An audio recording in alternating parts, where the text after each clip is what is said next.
करणार आहे आणि त्यातून मार्ग निघेल। तिकडे नाशिक महापालिका निवडणुकीत भाजपची अंतर्गत गटबाजी चव्हाट्यावर आली आहे। सुधाकर बडगुजरांच्या घरातील तिघांचेही अर्ज पात्र झालेत।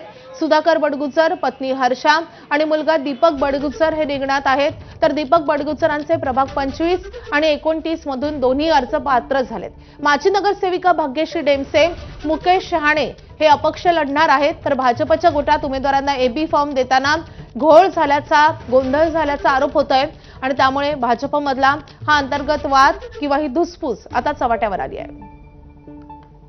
मुकेश साने सुद्धा तो आमचाच आहे, त्याला पण आपण समजून सांगूया, तो काही फरका व्यक्ती नाही आहे। आधी असंच ठरलं होतं की मुकेश साने आणि दीपक बडगुजर यांनी एकत्रित लढावं, परंतु अचानकपणे त्या ठिकाणी निर्णय आला की 25 मध्ये दोघं लढा, त्यामुळे दोन निर्णय दिल्यामुळे हा गोंधळ झालेला आहे।